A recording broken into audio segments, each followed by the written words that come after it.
Alrighty. Anybody else would like to ask questions? The floor is open. You know me, I'm already waiting. Period. Right. Go. Let's hop right back in. So, okay, let's talk about what's one of the most craziest or most. Wait, are you ready, Mr. Rothstein Beats? Yeah, Are I'm you ready. ready? I'm ready. Let's go. Period. Okay. Now, what's one of the most craziest or most unexpected collaboration you have ever done in your entire career? Let's talk about it. Period. Mm, Craziest collaboration. I would say working with a Spanish artist who didn't speak English. And The translator really didn't speak English that good, so we were struggling in the studio because I didn't know what he was saying. But I didn't, with Spanish, some words can kind of rhyme, but then some words can't. So I thought he was like offbeat and like, you know what I'm saying, like it was a bad pattern. I'm like, well, can you find a way to say this where it rhymes a little bit better? And that was probably like the wildest collaboration that I did was a guy who didn't speak English and his translator barely spoke. I thought he was a translator. I was going off on I said, "Ain't you the translator?" And he was struggling to say stuff. So you know what I'm saying, he didn't understand the words coming out of my mouth. So that was a wild session. I don't, I can't tell you what he talked about in the record, but that definitely was a wild session out in Vegas. That sounds like fun. So I cannot. I'm going to ask you a question stair step from that one. So with that experience, did it expose you to the empathy in the music industry? How everything will not go your way, and how does that work for you now, using that experience? I mean, yeah, you one thing you got to realize when you're doing like recording and being in a session, that's where you're supposed to mess up. Like that's where you're supposed to try different things and experiment is before you put the record out. Because my thing is until we actually are ready to put the record out to sell or put it out to the public, I like to listen multiple times. Like I like to, have different mixes. I just like to keep listening to the record until I feel 100%, sure and ready that this record is ready for people to listen to. So I think the most important thing is not being afraid to mess up in the recording process. Even if you don't, you know what I mean? Even if you don't have everything down or together, you just keep working, keep working, keep working. And I always say you never, to me, I feel like you can't have a complete song done in one session. Like I just never seen it really done that people just do one session and then they're ready to release the record. Like I feel like you need to spend time with the record, listen to it over and over again, critique yourself, try to listen to it as a listener versus listening to yourself. So that's what I do. I try to be real critical in my production, in the artist, just so we can get the best product out. So that's something I learned just kind of throughout my sessions. Is just the recording process is like the practice, and then when you're ready for game time, then you put the record out. Mr. Rothstein, Mr. Rothstein, Mr. Rothstein. One thing I feel like, that I'm learning from you that is a reminder is intentionality. So I just want to say thank you for answering the questions in the way that you are. But are you ready for your next question? Let's go. Then we're going to pass it back to the Hello. stage. And I don't want to hog the mic, but I'm definitely hyped up a little bit. Let's go. Period. So I got a little more complex question for you. What's the biggest lesson so far that you have learned from working in the music industry? Because quite often we don't hear good things about the industry. So let's talk about the good in it and what have you learned? Let's go. Hello, you right. I would say one of the reasons I decided to be in the industry is because I've heard and I have friends who've had bad experiences and people not acting right.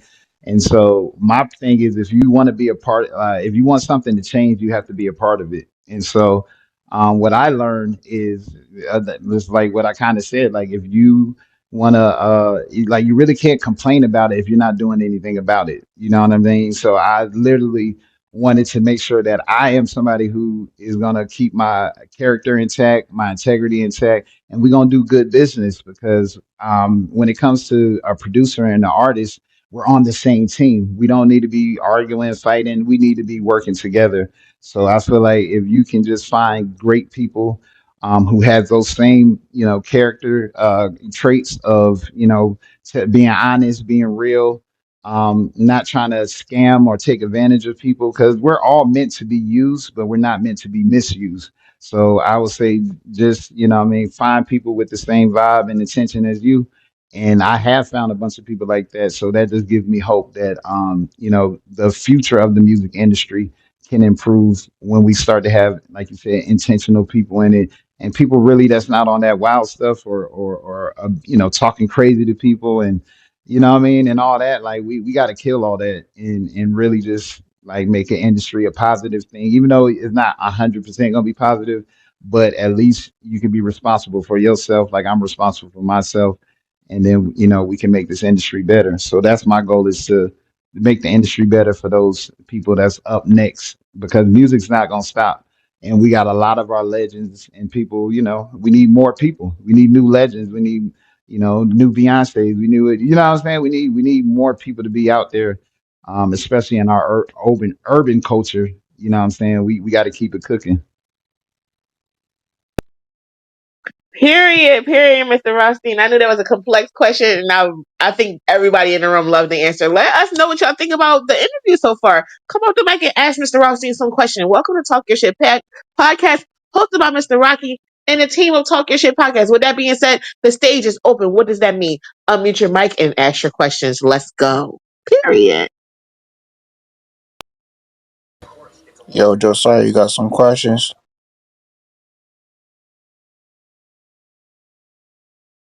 Josiah,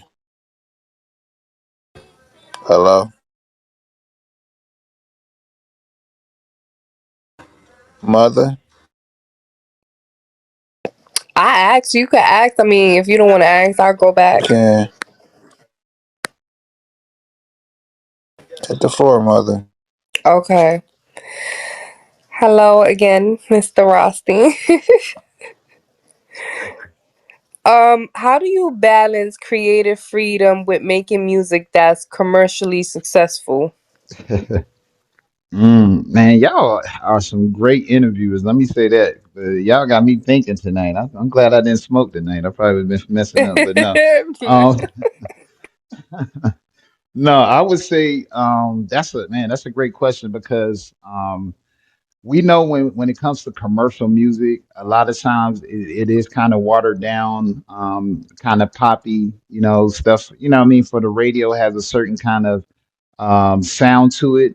So with me growing up in the 90s and loving the 90s and in that era, I want to make sure that I kind of pay homage to the 90s, but also like be into now.